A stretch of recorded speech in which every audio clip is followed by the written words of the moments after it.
think she did a great job thanking everybody, family coming out. Again, I'm Michael Ross. I'm Pat's best man. Pat and I have known each other for over 20 years. During those years, we've grown up together. We've shared countless laughs, some terrific adventures. So as I was preparing for today, I wanted to pick the perfect story to share with everybody. And as I reminisced over all of our antics, what I ended up coming up with was a list of traits of Patrick that I think perfectly are perfect examples of why, even though he's a close friend, I prefer to call him a brother. Pat's loyal. He's always been there for me. He's honest and he's straightforward. He's willing to share his opinion, even if it's at odds with the group, but he does it in a kind and polite way. And at the end of that, you know where you stand with him. And I think that's a respectable trait. He's also very patient, he's very kind, and he's very loving.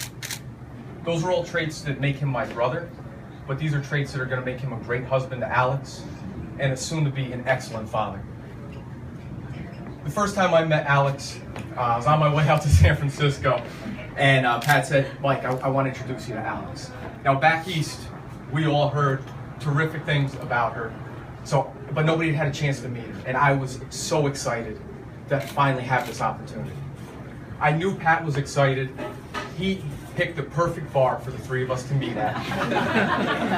It was a bar called Whiskey Thieves. Now you could tell I'm very shy meeting people and talking in front of crowds, so he knew that their special, a 22-ounce Pabst Blue Ribbon and a shot of Jack Daniel, would be exactly what I needed to loosen up and to overcome my shyness and speak to Alex. So the plan was Pat and I would be there at 9 o'clock, or we'd all meet there at 9 o'clock and have some fun. So Pat and I were there right on time. Alex, she was on time just after 10 p.m. But she walked right into the bar, walked over, introduced herself to me with a great big hug. She ordered a round and sat right down, and the three of us cheers and we threw back our shots. And from then on, we just started talking like old friends. Like the three of us had known each other our whole lives. Like she was there all 20 of those years, and Pat and I were there.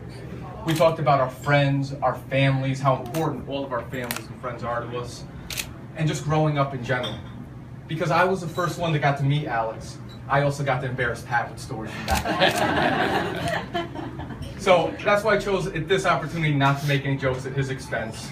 But I think that meeting kind of reaffirmed with Alex her relationship with Pat. She realized that the Patrick that she knew is the same Patrick that I knew.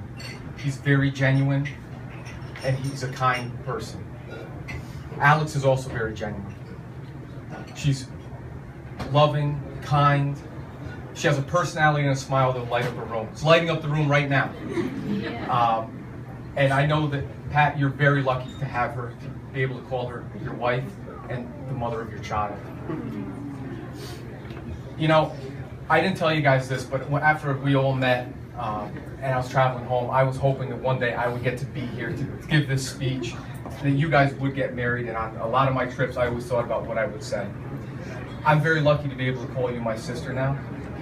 And so what I ask is that everybody please raise a glass. Wow. Pat, Alex, may your lives be filled with health and happiness, and may your love be as endless as the rings you wear today. Cheers, everyone. Cheers.